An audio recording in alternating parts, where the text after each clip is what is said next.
ये जो वीडियो है इसमें हम क्लास 11th फिजिक्स से चैप्टर जो रहेगा हमारा मोशन इन ए प्लेन, उसके हम अजर्शन और रीजन के कुछ क्वेश्चन करने वाले हैं। तो चलिए स्टार्ट करते हैं। अब देखिए, जैसा कि हमने पीछे वीडियो में बताया है कि इसमें क्या होता है, इसमें दो स्टेटमेंट हमें गिवन होती है और एक को हम अजर्शन बोलते हैं, दूसरे को हम रीजन बोलते हैं। इसके साथ ही हमें चार ऑप्शन दिए होते हैं, अजर्शन करेक्ट, रीजन करेक्ट और जो रीजन है वो करेक्ट एक्सप्लेनेशन है। सेकंड जो रहेगा हमारा, दोनों करेक्ट रहेंगे और इसमें करेक्ट एक्सप्लेनेशन नहीं होगी। तीसरा जो ऑप्शन रहेगा हमारा सी, वो रहेगा कि अजर्शन है वो करेक्ट है, रीजन इनकरेक्ट है। और फोर्थ जो रहेगा हमारा, वो रहेगा हमारा कि अजर्शन है वो इनकरेक्ट है और जो रीजन है वो करेक्ट है। तो ये हमारे ऑप्शन रहेंगे। फर्स्ट क्वेश्चन देखते हैं।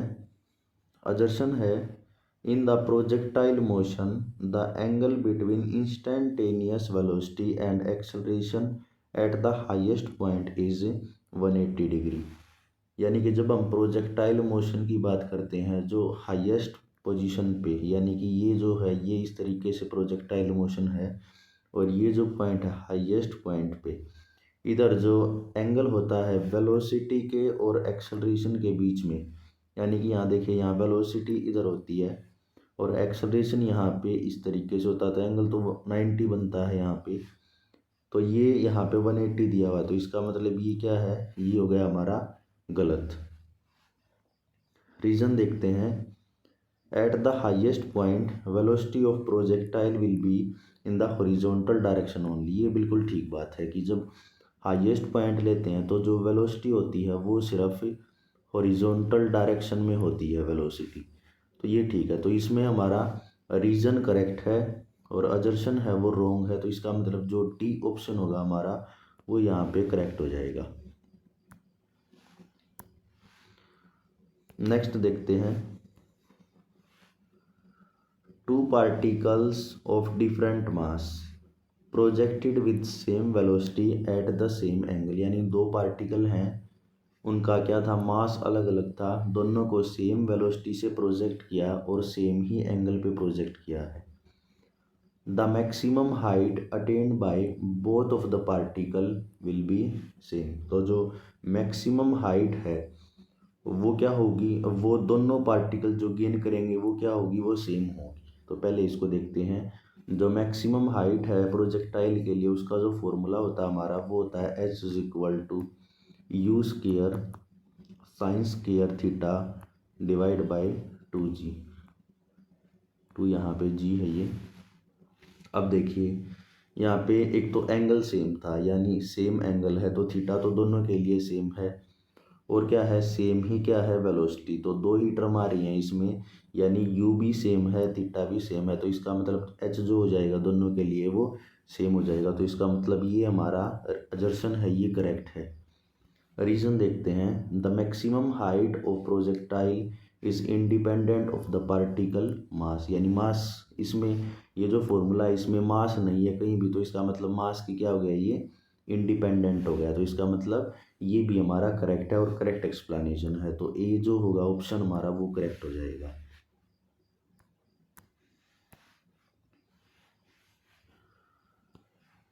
नेक्स्ट है assertion. The maximum horizontal range of projectile is proportional to the square of velocity. अब जो मैक्सिमम हॉरिजॉन्टल रेंज है, पहले हॉरिजॉन्टल रेंज का जो फॉर्मूला होता है हमारे पास वो होता है R is equal to U square sine 2 theta divide by G. ये फॉर्मूला होता है हमारे पास हॉरिजॉन्टल रेंज का। और मैक्सिमम हॉरिजॉन्टल रेंज होती है आर मैक्सिमम। जो मैक्सिमम हॉरिजॉन्टल रेंज होती है वो होती है u square divide by g. तो इसमें पहले बोला गया है कि the maximum horizontal range of projectile is proportional to the square of velocity. तो यहाँ पे वेलोसिटी का स्क्वायर आ रहा है मैक्सिमम के लिए, तो ये बिल्कुल करेक्ट है। रीजन देखते हैं। The maximum horizontal range of projectile is equal to the maximum height attained by the projectile. ये गलत है। मैक्सिमम हाइट का अलग फॉर्मूला है, मैक्सिमम हॉरिजॉन्टल रेंज का अलग फॉर्मूला है, तो दोनों में डिफरेंस है। यहाँ पे अगर हम मैक्सिमम हाइट की बात करेंगे तो वहाँ पे s इज इक्वल टू या था हमारे पास u square sine square theta divide by 2g। तो दोनों के फॉर्मूलों में फ़र्क है, तो इसका मतलब ये जो है ये हमारा गलत है। तो इसका मतलब जो अजर्शन होगा वो हमारा ठीक हो जाएगा और जो रीज़न है वो गलत हो जाएगा। तो जो सी ऑप्शन रहेगा हमारा वो करेक्ट हो जाएगा।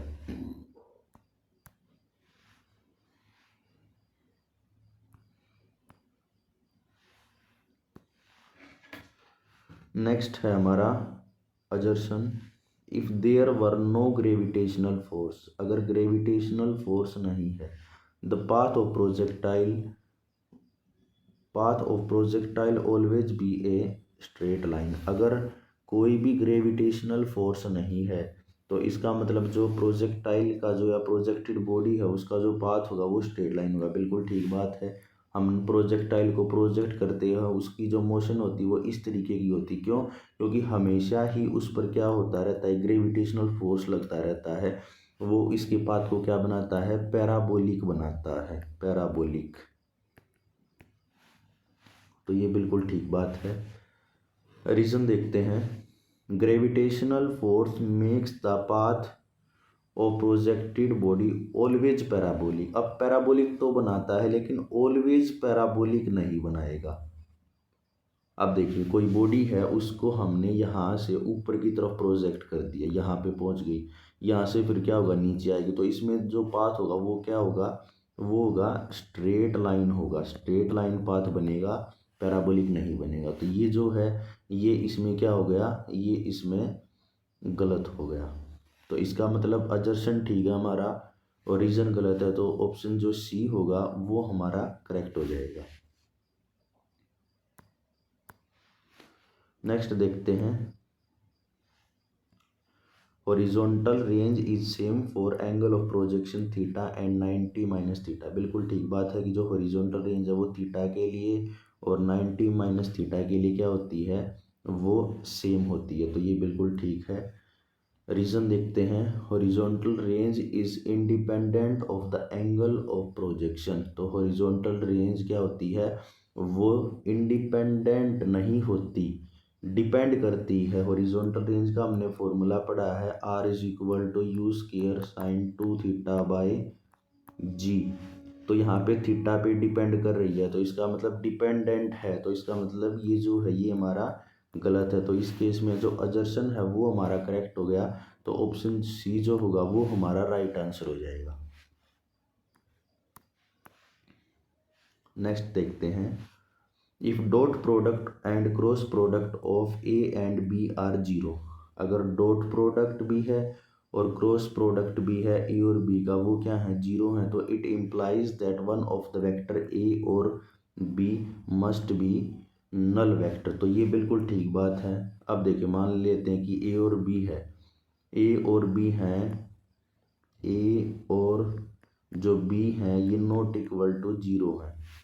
और मान लेते हैं कि क्रॉस प्रोडक्ट हमारा जीरो, यानी ए डॉट बी है, अगर वो जीरो है तो ये क्या होगा, ए बी कोस थीटा। अब ए और बी हैं वो जीरो नहीं है, अब ये जीरो नहीं है तो इसका मतलब ये तो जीरो हो नहीं सकते, तो कोस थीटा को भी जीरो होना पड़ेगा। और थीटा अगर 90 होगा, यानी थीटा इज इक्वल टू ये जो है अगर 90 होगा तो कोस जीरो हो जाएगा। तो इसका मतलब थीटा 90 होगा, लेकिन थीटा अगर 90 हो गया तो उस केस में जो हमारा क्रॉस प्रोडक्ट है यानी ए क्रॉस बी, ये जो आता है हमारे पास ए बी साइन थीटा, तो इस केस में क्या होगा, इस केस में ए हमारा ए और बी है ये तो हमारे जीरो है ही नहीं, और थीटा को हम यहाँ पे 90 लेंगे तो साइन 91 होता है, तो इस केस में ये जीरो के इक्वल नहीं आएगा। तो दोनों को अगर जीरो होना तो डॉट प्रोडक्ट को भी और क्रॉस प्रोडक्ट को भी जीरो होना है, तो हमें क्या करना पड़ेगा, हमें या तो ए या बी या दोनों को जीरो होना पड़ेगा। तो इसका मतलब ये जो है अजर्शन है हमारा ये बिल्कुल करेक्ट है। रीज़न देखते हैं, null vector is a vector with zero magnitude. अब नल वेक्टर क्या होता है, जिसका मैग्नीट्यूड क्या हो, जीरो। तो ये बिल्कुल ठीक बात है। अब इसमें ऊपर वाले को एक्सप्लेन नहीं किया, तो इसका मतलब दोनों ही ठीक हैं लेकिन करेक्ट एक्सप्लेनेशन नहीं है, तो जो बी आंसर हो जाएगा, ऑप्शन होगा वो हमारा करेक्ट हो जाएगा। नेक्स्ट देखते हैं, the scalar product of two vector can be zero. Scalar product का मतलब डॉट प्रोडक्ट होता है ए डॉट बी, ये जो होता है ये हमारा स्केलर प्रोडक्ट होता है दो वेक्टर का, वो जीरो हो सकता है भाई, बिल्कुल ठीक बात है। If two vector are perpendicular to each other then their scalar product will be zero. अगर दो वेक्टर परपेंडिकुलर यानी थीटा को क्या ले लें, अगर हम 90 ले लें तो उस टाइम उनका जो स्केलर प्रोडक्ट होगा वो क्या हो जाएगा, जीरो हो जाएगा। तो बिल्कुल ठीक बात है।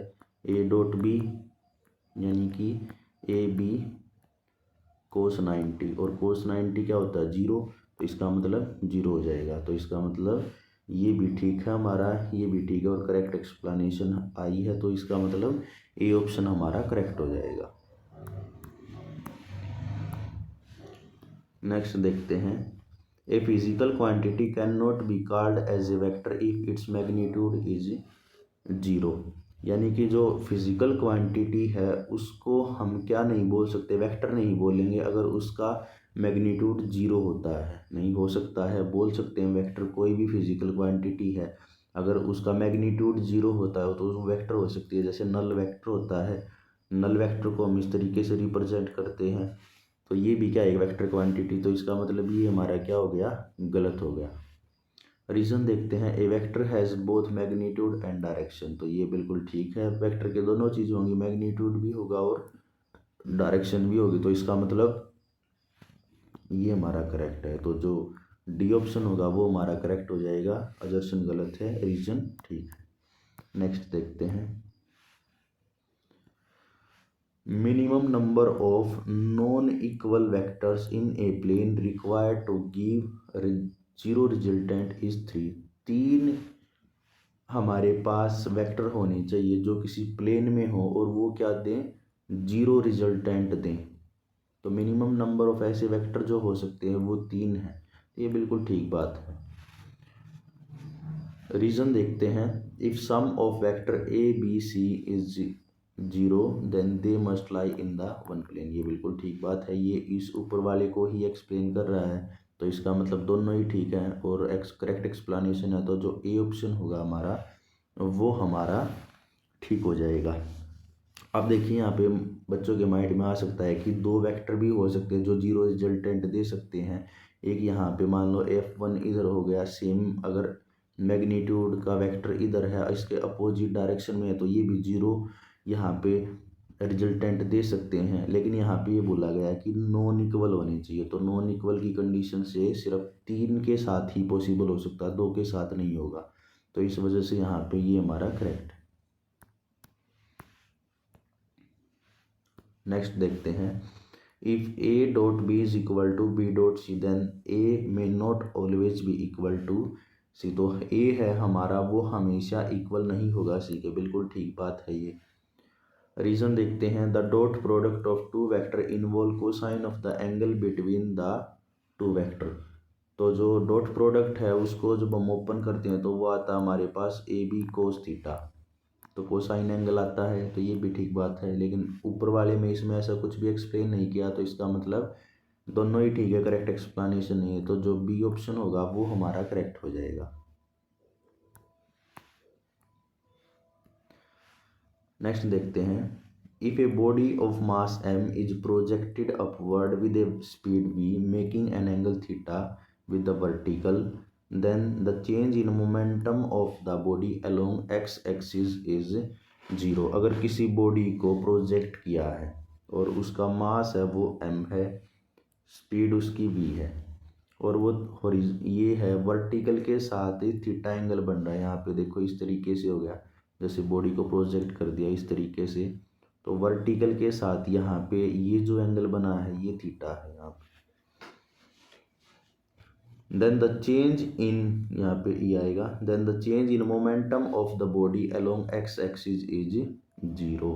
एक्स एक्सिस के अलोंग मोमेंटम यानी कि यहाँ पे इधर जो मोमेंटम चेंज होगा वो क्या होगा, 0। अब देखो, जब भी प्रोजेक्टाइल मोशन करता है, इस तरीके की मोशन करता है यहाँ से, तो उसकी इधर जो एक्स एक्सिस की तरफ जाने वाली जो वेलोसिटी होती है वो हमेशा क्या रहती है, कांस्टेंट रहती है। मतलब वेलोसिटी जो हमने शुरू में प्रोजेक्ट करते टाइम दी थी, वो जहाँ उसको गिरना है वहाँ तक वही वेलोसिटी रहती है एक्स एक्सिस की तरफ इधर। जब एक्स एक्सिस की तरफ वेलोसिटी चेंज नहीं हो रही तो इसका मतलब मोमेंटम में भी चेंज नहीं होगा, तो ये इसका मतलब जो असर्शन है हमारा वो बिल्कुल ठीक है। रीज़न देखते हैं, mass of body remain constant along X axis. Mass तो हमेशा क्या रहता है, बॉडी का कांस्टेंट रहता है, ठीक है, तो ये भी बात ठीक है। तो इसका जो आंसर हो जाएगा हमारे पास, अब ऊपर वाले को एक्सप्लेन नहीं किया क्योंकि वेलोसिटी एक्स एक्सिस के अलोंग है वो कांस्टेंट रहती है, तो यहाँ पे रीजन में ऐसा कुछ नहीं बताएगा, तो इसका मतलब दोनों ठीक है लेकिन करेक्ट एक्सप्लेनेशन नहीं है, तो जो बी ऑप्शन होगा हमारा वो करेक्ट हो जाएगा। नेक्स्ट देखते हैं, the magnitude of velocity of two boats relative to river is same. यानी कि दो बोट हैं हमारे पास और उनकी जो रिलेटिव वेलोसिटी है वो क्या है, वो सेम है। Both boats start simultaneously from same point on the one bank and may reach opposite bank simultaneously moving along different path. अब वो दोनों बोट क्या करती हैं, वो स्टार्टिंग पॉइंट से स्टार्ट होगी, एक दूसरे के अपोजिट डायरेक्शन में मूव करती हैं और अपोजिट बैंक पे जाके पहुंचती हैं, दूसरे अपोजिट किनारे पे जाके वो पहुंचेंगी। तो वो क्या करेंगे, यहाँ पे ये बताया गया है कि वो डिफरेंट पाथ के अलोंग जाएंगी, तो ये बिल्कुल ठीक बात है। देखिए इस तरीके से, जैसे ये हमारी हो गई रिवर, ये देखिए अब यहाँ से मान लेते हैं एक बोट यहाँ है ए और एक कोई दूसरी बोट है यहाँ पे, ये हो गया।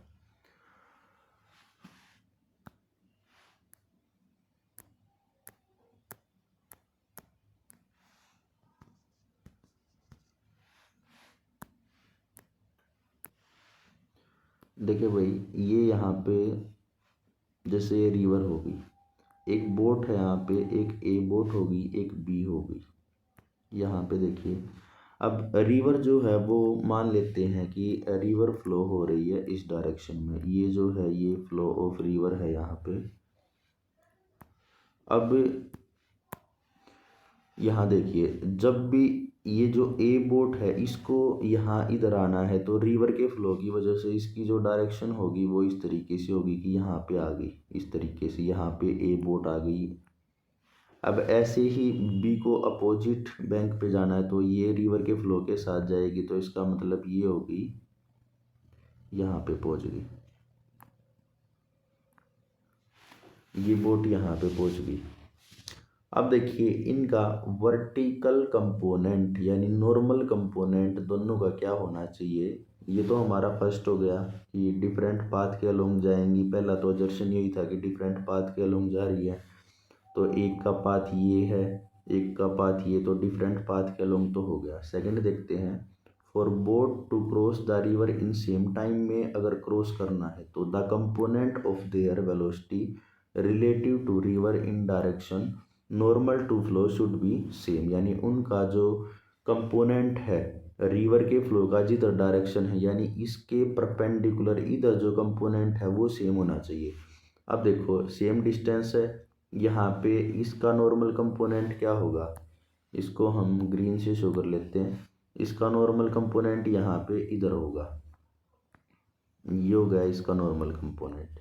और ऐसे ही जो बी वाली है इसका नॉर्मल कंपोनेंट क्या होगा, वो भी इसके ऊपर आ जाएगा बिल्कुल इस तरीके से। तो दोनों के नॉर्मल कंपोनेंट क्या होंगे, इक्वल हैं, इसका मतलब इक्वल डिस्टेंस है। ये वाला डिस्टेंस अगर इक्वल है तो नॉर्मल कंपोनेंट ये वाले क्या होंगे, ये भी सेम होंगे, तो ये भी बिल्कुल क्या है, करेक्ट है। तो ये भी हमारा क्या है, ये करेक्ट है। तो अब हम देखते हैं इसकी एक्सप्लेनेशन है या नहीं है, क्योंकि देखो यहाँ पे डिफरेंट पाथ के अलोंग बताया गया है और यहाँ पे कंपोनेंट की बात की गई है, ठीक है। तो इसका मतलब क्या हो गया कि ये दोनों तो ठीक है लेकिन करेक्ट एक्सप्लेनेशन नहीं है, तो जो बी आंसर हो जाएगा वो करेक्ट हो जाएगा।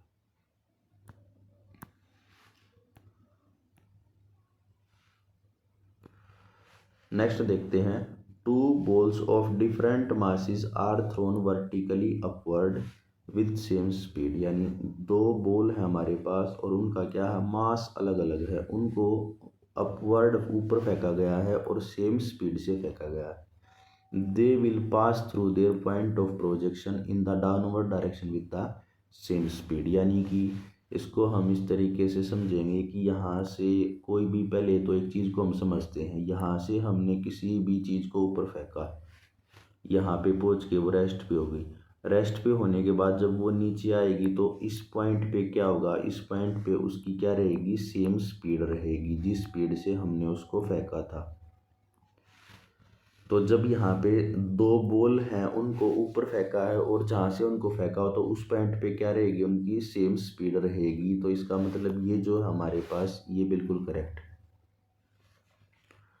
रीजन देखते हैं, the maximum height and downward velocity attain at the point of projection are independent of the mass of ball, यानी कि जो मैक्सिमम हाइट और डाउनवर्ड की जो वेलोसिटी होगी वो क्या होती है, वो मास के इंडिपेंडेंट होती है। बिल्कुल ठीक बात है, क्योंकि मास का उसमें कंसेप्ट ही नहीं आता। v is equal to u plus a t हमने निकाला, s is equal to u t plus half a t square निकाला, इसमें हमने कहीं भी मास का कंसेप्ट नहीं लिया।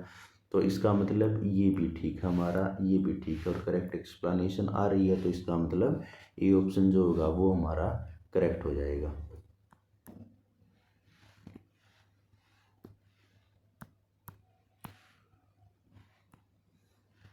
नेक्स्ट देखते हैं, टॉर्क इज इक्वल टू क्या होता है, टॉर्क होता है R cross F and torque, इसको हम ऐसे नहीं लिख सकते। यहाँ पे देखिए, ये इससे पहले हम रीजन को देखते हैं, cross product of vector is commutative, ये गलत बात है।